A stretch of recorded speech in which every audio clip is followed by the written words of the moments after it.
Hello, I'm Jeff Paur, senior writer with RealTime Fantasy Sports, and welcome to another edition of the RealTime Fantasy Sports Show. It is time for hot plays, fades, and sleepers for Week 11 of the fantasy football season. Joined by my son, Henry Paur, as always for this show. Henry, always good talking to you. I'm glad you could make it this week.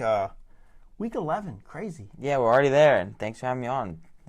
We're flying by season. Flying by. The season's flying by. I mean, there's some buys this week. We have a ton of buys the following week, and then a lot more on Week 14 as well. So I mentioned this in my lineup prep column, but plan accordingly. Look at those players that are going to be off. Get some replacements in place now so you're not scrambling at the last minute. That's my big piece of advice for this week. Watch those buys. Yeah, next week's a big one. I think it's Buffalo, Atlanta, the Jets. I'm missing one. There's six. There's on six? a bye, yeah. There's six on a bye next week. I don't have it in front of me, but the Bengals are also on a bye. yeah, it's a big crop of teams, and there's a bunch in Week 14 as well, which some playoffs are starting in Week 14 for some leagues, so that's a little scary. But for Week 11, we have just 4 on a bye this week, and it should be a good week of games. We have some good ones on the slate, some good, exciting games taking place this week. Even the Thursday night game, which makes it 2 weeks in a row, which is rare for the Thursday night game. Yeah, this Thursday night game is great this week. This is the battle for first place. It is. Who would have thunk that? Yeah, I don't know about that. All right, let's jump into it now. So we're going to give you 4 hot plays, 3 fades, and 2 sleepers for Week 11 of the fantasy football season. We're going to do every position for hot plays, starting with the QB. And Henry, I'll let you go first. Yeah, I got a guy that he's got a pretty big game for his team this week, and that's Herbert against Cincinnati. Cincinnati's been very poor defensively so far this year, especially against the pass. A lot of their games that they've had to win have been in shootouts, which I know it's not how they want it to be, but Herbert's been great recently. This has actually been no one talks about him a lot, a little quiet, but he's maybe having an MVP caliber season. He's been having quietly one of his best seasons of his career, maybe the best. Herbert's been great. Last week he had a rushing touchdown on 20 fantasy points, and this week he gets a vulnerable Cincinnati defense. I fire up Herbert this week. Yeah, everybody thought that was going to be a run-heavy offense. They still like to run the ball, but Herbert's getting more chances and taking advantage. I agree. He's really looked good lately. My first pick is a QB, and it's C.J. Stroud. And it's a guy who's actually not been very good this year. He has fewer than 18 fantasy points 4 straight games. I think he gets it going this week, though. Nico Collins is going to come back. Great matchup against the Dallas Cowboys. They're just a mess right now. They allow the 4th most fantasy points quarterbacks. I think he's going to have his best game in several weeks. And I thought he actually showed some good signs of life last week against Detroit. Threw for 232 yards and a touchdown in a tough matchup in that game. I thought he made some good passes, but the big thing is he gets Nico Collins back. I think that really helps that offense. He's been lacking some weapons with Stephon Diggs out as well. So I think Stroud gets it going in this great matchup against the Cowboys team that's really struggling. All right, let's talk about running back hot plays for this week. Henry, who do you got? I had Nick Chubb. He plays New Orleans this week. And coming out of a bye, I think Chubb's going to be ready to go. I think he's probably going to be fully healthy finally. He's going to get all those touches, and I face the bottom 3 team against the run, again, New Orleans, in a game where they're probably going to lean heavy on him, especially if New Orleans have a pretty solid pass defense. So I think they're going to lean heavy on Chubb in this one, and this is finally going to be his big game this year. I have Josh Jacobs as my running back hot play for this week. I think he's going to get a huge workload. I still don't think Jordan Love looks healthy right now. His knee injury has slowed him in recent weeks. He's really struggled to throw the ball, make plays on the move, and that passing game just hasn't been very good. I know they were off last week, so maybe that helps him get healthier, but still, I'm worried about him. I think Jacobs gets a huge workload. He's topped 100 total yards, 2 straight games, 20-plus fantasy points, 2 of 3 games.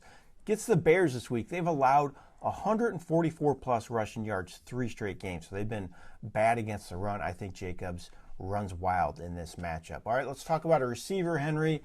Receiver hot play for Week 11. I have Calvin Ridley. He's had his 3 best games of the year pretty consistently. We finally got to see Will Levis and him have a good connection last week. He has a huge target share going forward. No Hopkins. He seems to be the big target, main guy they're trying to be the vocal point of their offense. And he had 25 points last week. Now this week he gets Minnesota, who's very poor. I think they might be the 2nd worst team against the pass this year, and Calvin Ridley, I think, is going to take big advantage of this with how good he's been. He's been a very deep ball threat, and I expect Calvin Ridley to continue his hot streak in this one against Minnesota. So my pick is a receiver in a similar situation. He's seen his target share go way up because of a trade, and that's Cedric Tillman. Amari Cooper's gone. He's been absolutely red hot since that. He is the 2nd highest scoring fantasy receiver his last 3 games. He has 18-plus fantasy points 3 straight games, been targeted 32 times.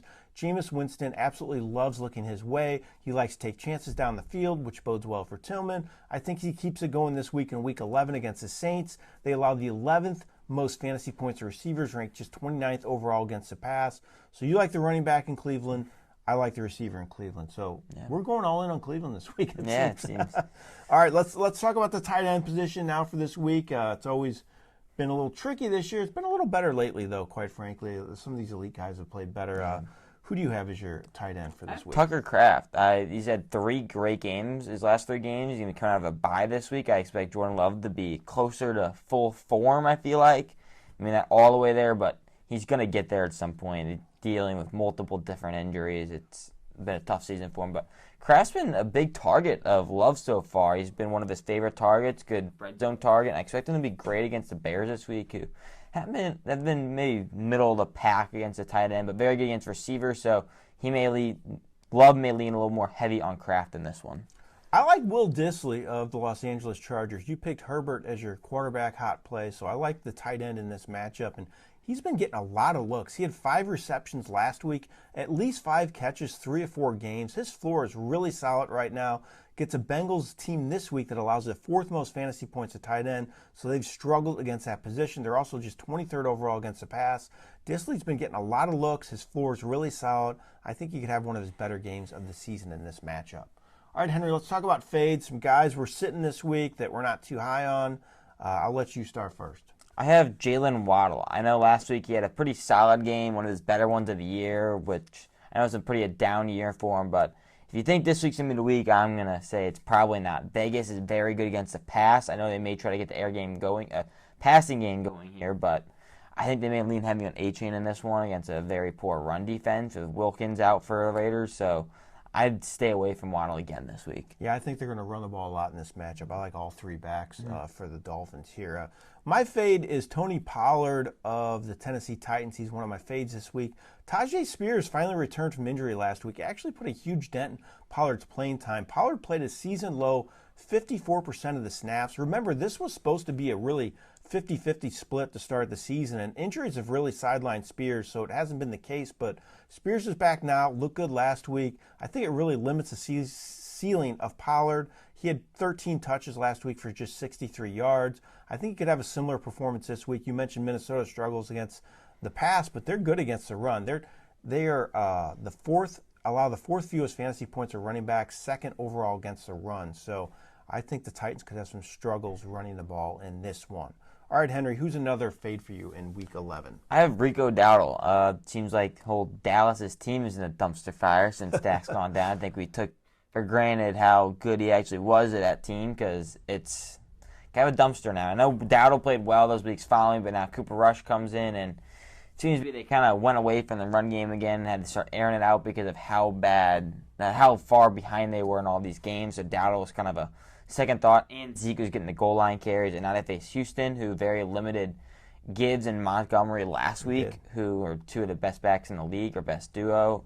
And now Dowdle, I just stay away from this one.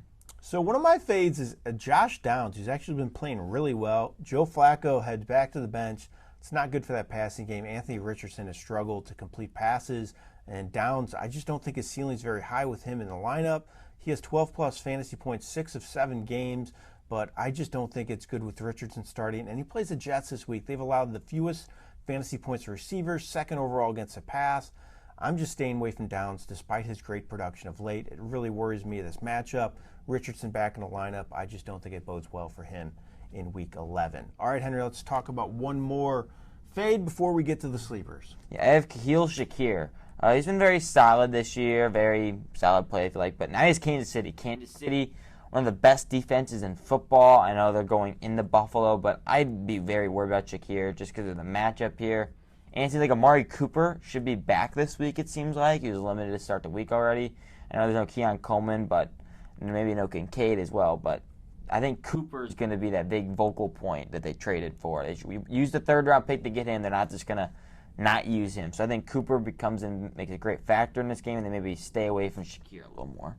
So I don't like Jordan Love. We kind of talked about some Packers already, but I'm worried about him in this matchup. He has not looked good in recent weeks. I think that knee's bothering him. He has fewer than 15 fantasy points, 2 straight games, and it came in 2 pretty good matchups against the Jags and Lions. So that's not good, in my opinion, because they play the Bears this week, who's actually good against the pass. They allow the fewest fantasy points to quarterbacks, ranked 7th overall against the pass. I think if you have better options, I'd go with them this week. All right, Henry, let's talk about a sleeper, somebody flying under the radar. We'll give you 2 each.